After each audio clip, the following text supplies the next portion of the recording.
حبيبك الكريم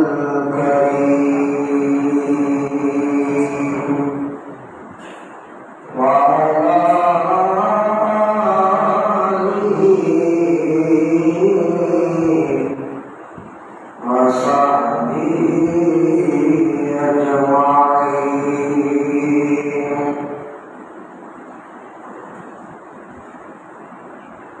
أعوذ بالله من الشيطان الرجيم. بسم الله الرحمن الرحيم. وإذ يرفع القواعد من البيت وإذ يرفع إبراهيم القواعد من البيت وإسماعيل ربنا تقبل منا إنك أنت السميع العليم. إن الله وملائكته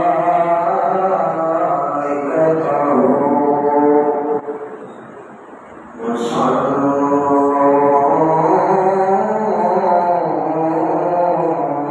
على النبي يا أيها الذين آمنوا صلوا عليه وسلموا تسليما.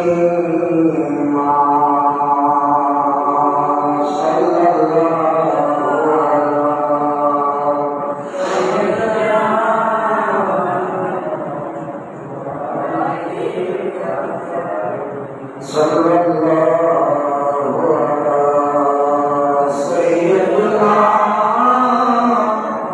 محمد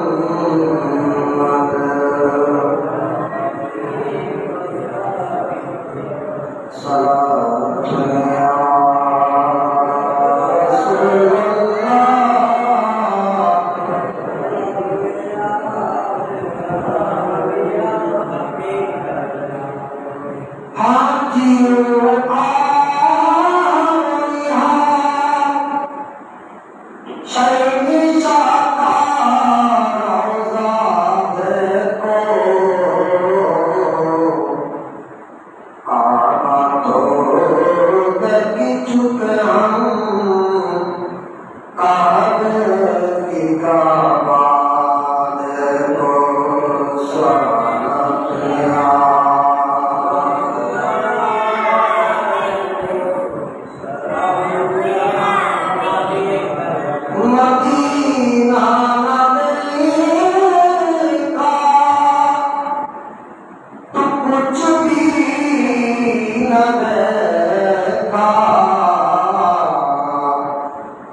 শুকরিয়া আদায় করছি যে মহান রব্বুল ইজ্জত আল্লাহ হাকিম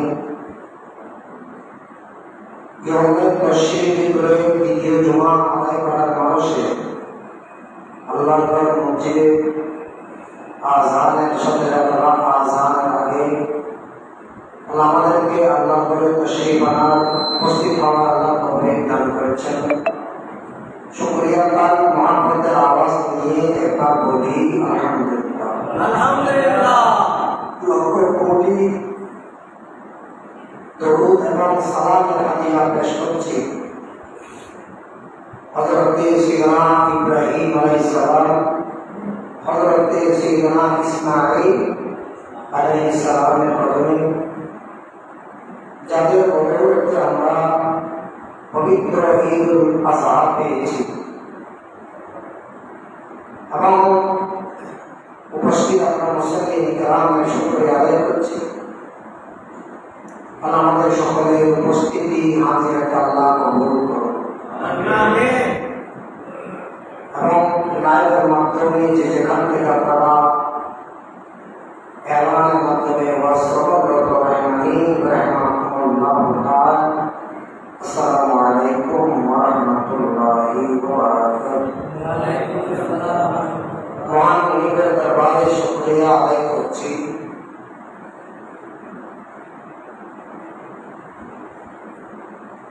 যে মহান রব্বুল ইজ্জত অত্যন্ত গুরুত্বপূর্ণ বিষয়ের ভিতরে আল্লাহ 10টি রাতের কসম করেছেন। এগুলো হচ্ছে জিলহজ মাসের প্রথম 10 দিনের রাতে আল্লাহ কসম করেছেন।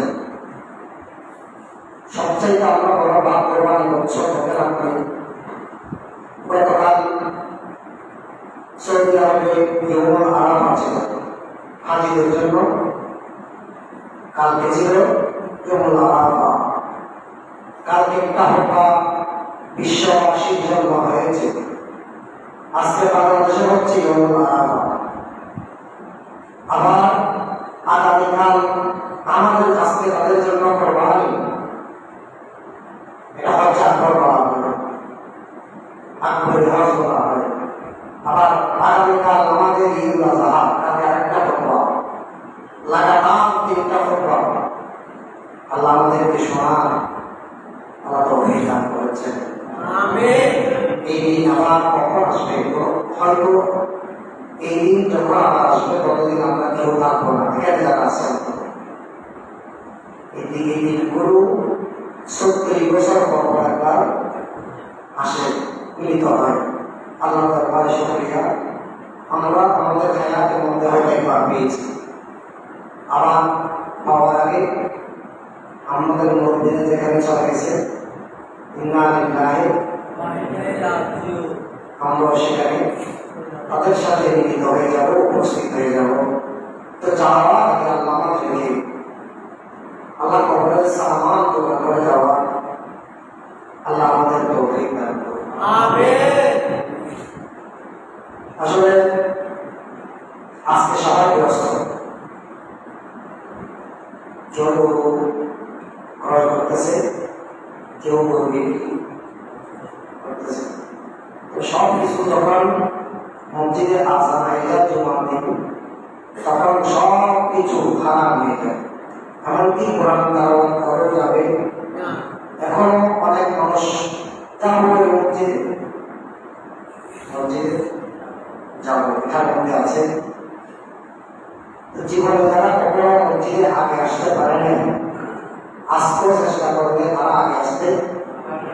আবার আগামীকাল দেখবে অনেকে ঈদের কোরবানি নামাজও, ঈদুল আযহার নামাজও তারা পায় নাই, কারণ তাদের আগে আসার কোনো কাজে কি নেই।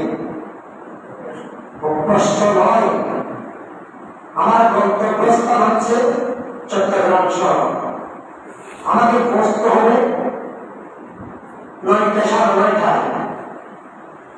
সেখানে পৌঁছার জন্য আমি যদি এখান থেকে 6টা 6টা বাজে যদি বের হয়ে যায়,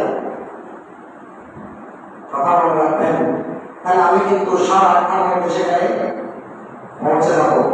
আমারও একটা টেনশন করতে হবে না, আর যার কাছে যাচ্ছি তারও একটা টেনশন করা দরকার। আমাকে জন্য আওয়াজ দিয়েছে বাদের সাথ, তো আমি যদি এশার নামাজ সেখান থেকে পড়ে যাই, বাদের এশার মানে তো রাত 12টা পর্যন্ত, 12টা পর্যন্ত কি বলেন না বাদের সাথ। এই আমি 12:30টার সময় দেওয়া হবে, কিছু কথা আছে যেগুলো মানুষকে বুঝতে হবে, বুঝে নিতে হবে। এখন আমাদের সেই জ্ঞান বুঝি না, এখন আমাদের সেই ইচ্ছা করাটা আমাদের এখনো হয়নি। আল্লাহ আমাদের ইচ্ছা করুন, হওয়ার আল্লাহ তৌফিক দান করুন। আমিন। আমি এগুলো কাকে বলবো, আসলে আমি বুঝতেছি না, এর পুরো যেহেতু আমার একটা দায়িত্ব, আমি আসলে এই মশলাগুলো কেউ বুঝতে বলে আমার মনে হচ্ছে না, বুঝলেও মানবে না এমন কিছু মানুষ আছে। শুনবো কথা ঠিক আছে, কিন্তু মানতে রাজি নয়, এরকম আমাদের দেশে অনেক মানুষ আছে। আমি কিছু মশলা প্রায় 15টা-20টা মশলা লিখেছি, যেগুলো মনে হয় না আমরা কেউ পালন করতে পারবো। এরপরও আমরা দরবার করি, আল্লাহ আমাদের সকলের কোরবানিকে কবুল করুন। কোরবানি এটা বড় একটা ইবাদত। এটা কেমন ইবাদত? যে ইবাদতের ইয়াউমুল আযহা, যেই দিন কোরবানির দিন, সেই দিন তার কাছে 5 কোটি টাকা যদি আল্লাহর রাস্তায় দান করে দেওয়া হয়, আল্লাহ বসে তাতে আমি খুশি হব। যদি তোমার নেশা পরিমাণ সম্পদ করে দেয়, তুমি যদি কোরবানির একটা ছাগল দিও, আমি যেটা খুশি। কোরবানির দিন আমি রক্তকে বেশি পছন্দ করি, রক্ত মানে মানুষের নয়। গরু ছাগলের রক্তকে আল্লাহ বেশি কোন দিন? কোরবানির দিন। কোরবানির দিন আমি এত বেশি এই ইবাদতকে পছন্দ করি। বান্দা গরু জবাই করার সাথে সাথে রক্ত জমিনে পড়ার আগে সেটা আমি আল্লাহর দরবারে কবুল হয়ে যাবে। এজন্য আসুক, যারা আসুক আর না আসলে আমার কিছু করার নেই। আমার তারা আমি রক্ষা করি আল্লাহর কাছ থেকে, অন্তত আমি কিয়ামতের ময়দান আমাকে বাঁচতে হবে। 1 নম্বর মাসালা হচ্ছে, যেমন পুরুষের উপর কোরবানি ওয়াজিব, তেমনি মহিলার উপর কোরবানি করা কি ওয়াজিব। হুজুর এটা কি একটু ভালো করে বুঝাই বলেন। যদি কারো মালিকানায় 200 দিরহাম, কত? 200 দিরহাম আমি হিসাব করেছি, তার খরচা নাই, এক কাপড় ঋণ নাই, তার যদি 9,000 সারা 9,000 10,000 টাকা থাকে, তাকে অবশ্যই কোরবানি করতে হবে। এখন দেখি আমি বড় করে নিচ্ছে একটা বলে, মানুষ এখন 14 জন করে নিচ্ছে বেটা, যে স্বামীর উপরে কোরবানি ওয়াজিব, তার স্ত্রীর উপরে কোরবানি ওয়াজিব। কারণ নেশাব পরিবারের সম্পত্তির মালিক যদি স্বামী হয়, তো স্বামী মারা গেলে সম্পত্তির মালিককে আপনারা বলবেন, এটা মশলা ক্লিয়ার হয়ে যায়। আপনি নেশাব পরিবার সম্পদের মালিক, আপনি মরে গেলে আপনার সম্পত্তির মালিককে আপনার স্ত্রী বলেন না, আপনার বউ। তো আপনার উপর যেমন কোরবানি ওয়াজিব, আপনার স্ত্রীর উপর কোরবানি ওয়াজিব। এখন আমাদের তোর বাপ নাম দিই তার উপর কোরবানি ওয়াজিবটা হয়ে গেছে। এই জন্য যদি তার ওয়াজিবটা আদায় না হয়, সে কঠিন রোগে আক্রান্ত হবে, কঠিন রোগে আক্রান্ত হবে ওয়াজিব করার কারণে। এক। দ্বিতীয় নম্বর, নেশাতের অধিকারের মধ্যে ততটুকু বোঝায় যতটুকু সম্ভব হলে ঈদ ও ঈদের ওয়াজিব হয়। আচ্ছা বলেন তো, একদম ফকিরের করে 20,000 টাকা 15,000 টাকা মার্কেটিং হয় না রমজান ঈদে, এমন কনসেপ্ট আছে? এইরকম যারা মার্কেটিং, এরকম যারা নেশার পরিমাণ টাকা খরচ করে, তাদের জন্য কোরবানি ওয়াজিব। এখানে কোনো রকমের যুক্তি আমাকে দেখাই না, এটা অনেক গবেষণা করেছি, কিতাব থেকে দেখে লিখে এগুলো আমি নোট করেছি।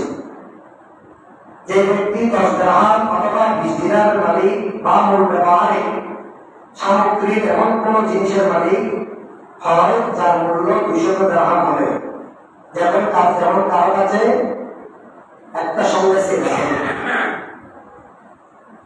নতুন এখন কি আছে স্বর্ণ সেম ইয়া এখন কিস্তি করি এলাকে 15,000 টাকা পেশা না করি তুই কি বলবো বড় কি কোরবানি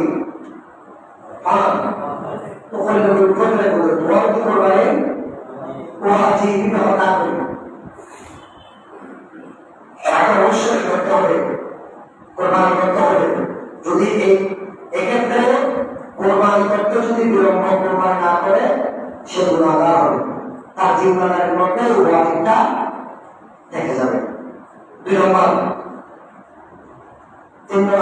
4 নম্বর মশালা 10 জিলহজ থেকে 12 জিলহজ পর্যন্ত, অর্থাৎ 3 দিন 2 রাত কোরবানি করা যাবে, তবে রাত্রিবেলায় নয়। তবে সবচাইতে উত্তম হচ্ছে 10 তারিখ করা কোরবানি। ইয়া আমার যুদ্ধ আসে নয় কিরম হয় আর দেশে পুরো পুরো সাথে বুঝে যায় কিন্তু না ভাষায় আল্লাহ কোরবানির জন্য কাটতে তো ভাষা নিয়ে কোনো আল্লাহ ভাষা সম্পর্ক নাই। মশালা বুঝি উপভোগ করি কোরবানি তো বাবা এখানে ভাষায় কোনো নেই। আপনি কোরবানি করতেছেন, আপনি যদি না করেন মানুষের ব্যক্তি দিব বস্তুকে ব্যক্তি না তুলে দিলে ভালো করে দিতে পারবে, ব্যক্তি বলে যাবে আমার বলে দিস ভাষা রকম কাজ করবে, এই মশলা এখানে হবে না।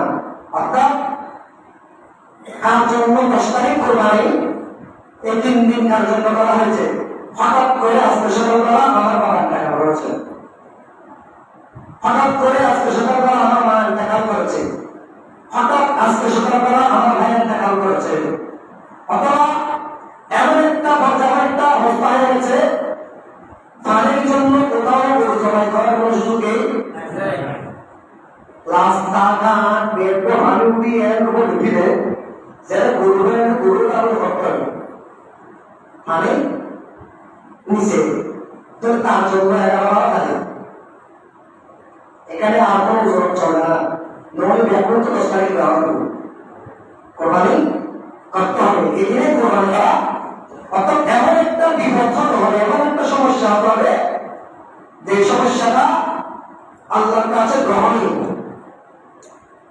এমনটাই বলে দিন আসল মতো করতে হবে তার ভুল করলে ভুলবো হবে একসব মশা এই যে আমাকে ফসালে আগে ঘটে পারি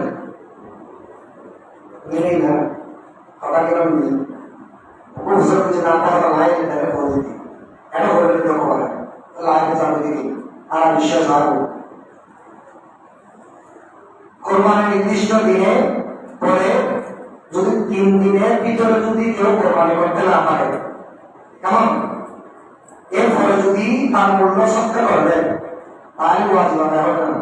ইচ্ছা করে নাও করবেন, ইচ্ছা করি নগরতে ভরা করবেন কেন এটা তারা বললে আমাদের টাকা পাবো কারণই তারা বললে চুক্তি করতে যদি বের করেছে অনেক রকমের চুক্তি রকম। তো কোরআন হাদিসের কাছে যুক্তি তর্কের কোনো ভিত্তি নাই। আপনি কি যুক্তি দিয়ে আল্লাহ দুজন সেটা প্রমাণ করতে পারবেন? যুক্তি দিতে পারবেন, আপনি হাজারো যুক্তি দিতে পারবেন, কিন্তু আল্লাহ একজন, আল্লাহ এটা মানতে হবে আপনাকে। আচ্ছা, মৃত ব্যক্তির নামে অনেকে আছে, মৃত ব্যক্তির নামে কি করে? মৃত ব্যক্তির নামে প্রমাণ করে, অসুবিধা নেই। মৃত ব্যক্তি যদি আমার বাবা হয়, আমার বাবা আমাকে ওসিয়ত করে দেয় না, কিন্তু আমার মন চাচ্ছে প্রথমে আপনি জীবিত ব্যক্তিদের নামে কোরবানি করবেন।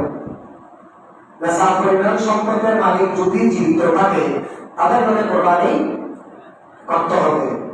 যদি আপনার মন চাচ্ছে ধরো আমার ভাত তা যাবো 5,000 আয় আমার নামে একবার কোরবানির জন্য, আয় আমার নামে একবার কোরবানির জন্য, তাহলে কোনো অসুবিধে নাই। কিন্তু যদি বাপের ওসিয়ত করে দিতে হয়, মা বাবা যদি ওসিয়ত করে যায় বাবা প্রতি বছর আপনার নামে কোরবানি করবেন, কোরবানি করবে, তাহলে ওই কোরবানির মাংস ভাগ করে মৃত মা বাবা যে ওসিয়ত করে গিয়েছে ওই কোরবানির মাংস হুকুম হচ্ছে সবার কাছে বন্টন করে দিতে হবে। সবার কাছে কি করতে হবে? যারা গরিব মিসকিন তাদের কাছে বন্টন করে দিতে হবে। যদি কথা বুঝুন মহব্বত করে কোরবানি করে সমস্যা বস্তু করে রাখতে হবে, কিন্তু ওসিয়ত করে গেলেন প্রত্যেক বছর আমার নামে একটা কি করিস কোরবানি ফল হয়ে যেতে, তাহলে এই মাংস খাওয়া যাবে না, গরিব মিসকিনদের কাছে বন্টন করে দিতে হবে। তারপরে আসেন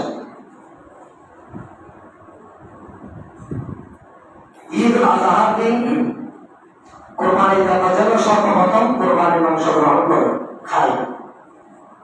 কোরবানির মাংস খাওয়ার মুস্তাহাব। আমার যদি কেউ ইচ্ছা করে আমি কোরবানি গরুর সাথে আমার ছেলে একটা আছে, আমি এটার নামে কি দিব? আকিকা দিয়ে দিব, তাহলে পারবেন, কোনো অসুবিধা নাই। কোরবানি মাংস যেন কোনো কাফেরকে আর দিয়ে বলে হিন্দু করবে বন্ধু আছে মশলা ওরা কোরবানি করি তো আয়ে খাইয়ে, এটা সম্পূর্ণ নিষেধ। কারণ এমনি সাধারণভাবে গরু জবাই ছাগল জবাই করা কোরবানির দিন এটা হচ্ছে আল্লাহর নির্দেশ। এটা কার নির্দেশ? আল্লাহর নির্দেশ। এই মাংস যেন কোন অমুসলিমকে দেওয়া না হয়, খাওয়ানো না হয়, এটা হচ্ছে আল্লাহর আদেশ, আল্লাহর কারণ। এখন আসেন চামড়া, কোরবানির চামড়া, ভুঁড়ি, রশি, হাত ইত্যাদি যেন সবটা করে দেওয়া হয়। আচ্ছা, আপনি গরু ক্রয় করেছেন, গরু করে আজ গরু বিক্রি দেন, বস্তু বিক্রি দিই, চামড়াই না বেশি গেলে না হারিয়ে যেমন, অথবা খুব একটা রসিক একটা কি গরু কিনে নিতে রসিক কেমন আছে তো রসিক তারা ইয়ে নেয় ইচ্ছে করিয়া, ইচ্ছে করি রসিয়া রাখে দেয়, সেও আজি তরক করেছে, টাকার পয়সায় সেও আজি তরক করেছে। আচ্ছা, গরু কিনবার সময় তোমার সামরায় রসি তাকে আমি বস্তু কিনে দেবে তো সামরা বস্তু দেওয়া তোমাকে তিনবার করে, একবার আত্মীয়স্বজন, একবার মিসকিনকে, আরেকবার নিজের জন্য। এরকম যেরকম আপনি গরুর চামড়াটা এত বিক্রি করার দরকার কি? আমাদের আশেপাশে কিন্তু অনেক মাদ্রাসায় আছে, তাদেরকে আপনার চামড়াটা দিয়ে দিবেন, তাহলে আপনি টেনশন মুক্ত হয়ে গেলেন। আর বিক্রি করতে গিয়ে দেখা যাচ্ছে যে অনেক সময় 200 টাকা আপনি এরকম করে দিয়ে দিন, এটা দিয়ে নম্বর দেবো তো বেসরকার করে সবাই সামলা মাংস দিলাম এক করার ছবি জানবো শেষে দিই। তারপরে কোরবানি করার সময় মনোরম ইয়া তোমার কতটুকুন আছে এনে ক্যাম করি তারপরে করি ফেলাই পক্কর গরু তুমি করে ফেলাই, গরু ক্যাম করে ছোয়াই, তারপরে ক্যাম করে বুঝতে আমাদের করে বেশি তাকে বলছেন ওরা খাম করতে করতে আমি খেয়ে দিই গরু ছোড়াইতে ছোড়াইতে হ্যাঁ অসুবিধা নেই।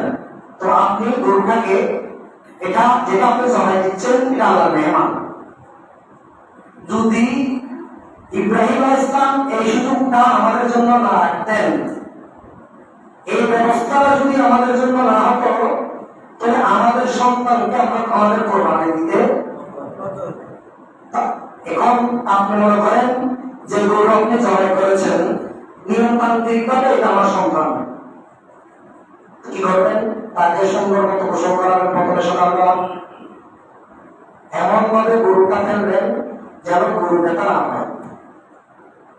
তার থেকে ছুরিটা এক লাইনের মধ্যে গরু আধা আধা আধা হবে তারা এই ধরনের ভাষায় বললে গরু আছে ওই জায়গায় পক্ষার পক্ষে জোড়া আছে আসলে গরু ছুরি মুখে তো বলে দিয়েছে গরু এ মশলাটা গরু গরু জোড়া গরু ছুরি বললে হয়তো তো চলে বুঝে যদি উজর করি আর জোড়া বললে হয় তাহলে আপনারা মশলের সময় আজ ঘরে দিচ্ছেন জোড়া গরু যদি ফলানোর সময় অথবা এত শক্তির গরুটা লাফালাফি করতে গিয়ে তার একটা অংশ হয়ে গেছে, সে কেমন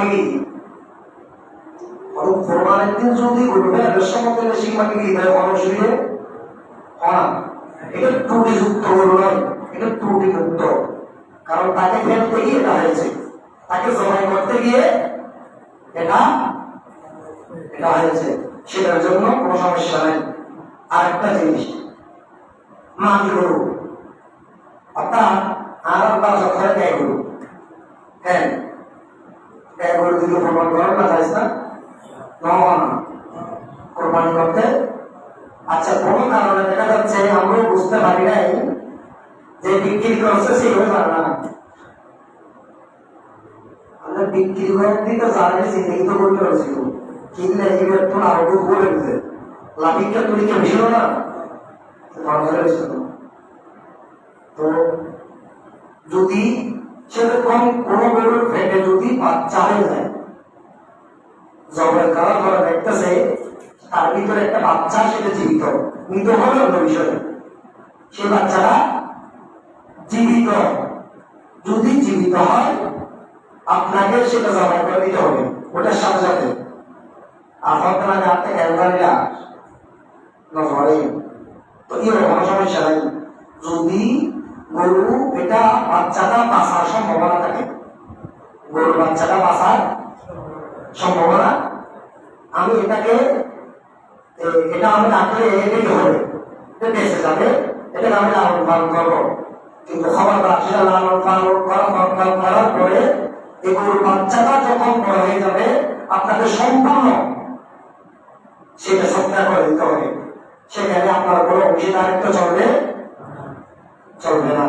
আর যদি মৃত হয় সেটা আপনি খনন করে, মাটি খনন করে সেটাকে দাফন করে দিতে হবে, সেটাকে দাফন, কথা বলতে পারছি, সেটাকে অবশ্যই দাফন করে দিতে হবে এক। তাহলে আর যদি আপনার মন চাচ্ছে আমি জীবিত গরুটাকে কি করবো না, আমি এটা বাচ্চাটাকে এভাবে জবাই করবো না, হ্যাঁ আপনি করতে না করলে কোনো সমস্যা নেই, কিন্তু সেটা সম্পূর্ণভাবে আপনাকে বড় করার পরে সেখানে আপনার কোনো দায়িত্ব থাকবে না। এমন ব্যক্তিদেরকে দিবেন যেমন এতিমখানা, কোথায় এতিমখানার মধ্যে, যেখানে এতিমরা লালন পালন, এতিমদেরকে যেখানে ফ্রি লেখাপড়া করানো হয়, যে সেখানে যেখানে দিচ্ছেন সেখানে এতিমখানা আছে কিনা সেটা আপনাকে যাচাই বাছাই করে সেখানে আপনি কি করবেন, সেটা দিয়ে দিবেন।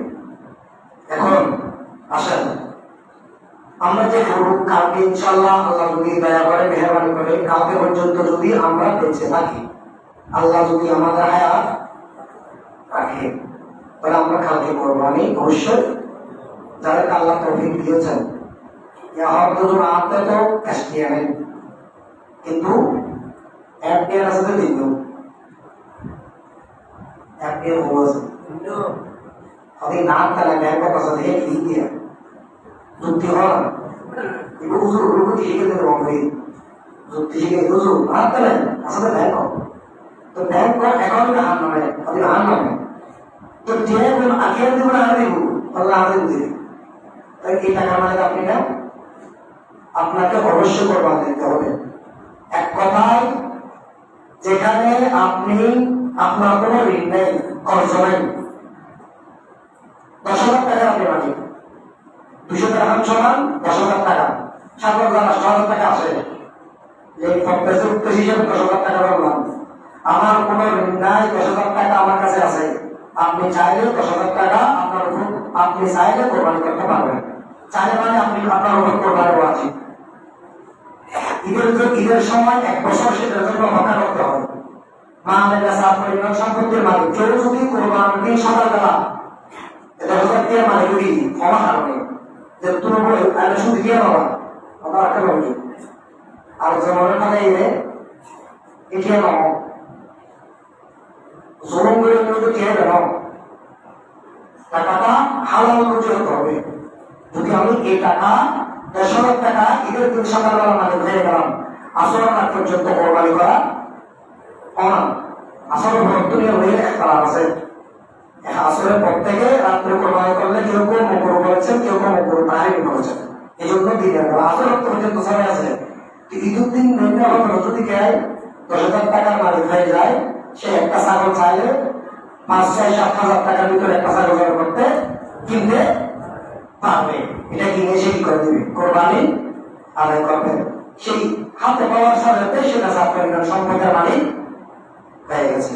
এখন আসেন প্রতি বছর আমি বলি কোরবানি আমরা করার পরে বজ্রগুলো কোথায় গেলি এটা আমরা জানি না, এটা কিন্তু কোরবানির অংশ, হাতির অংশ, কোরবানি খাওয়া যাবে না, তবে সেগুলোকে অপমানও করা যাবে না, খাওয়া যাবে না, খাওয়া নিষেধ, কিন্তু অপমান করা এর দুপুরটা হলে মারা খাওয়া ফেলা তখন বললো যে দেখি একবারে একজন মুসলিমের কেন্দ্র শুরু করিয়ে দিন ওইটা এখন যারা এখন আমি কাছে ধরে এই নাম তো মরা আদি আমরা হতা হতে পানিয়ে সামনে কিন্তু না পারিব তারা দিলে হন্ডের সমস্যা হ্যাঁ এটা সম্পূর্ণ এটা গুণা কারণ কোরবানির সিস্টেম কোরবানির মধ্যে যেগুলো আল্লাহ আমাদেরকে খেতে নিষেধ করেছে আপনি একটা বড় একটা মাটি গর্ত করবেন বড় যে পুরীর গড়গড়া দিলি সেখান থেকে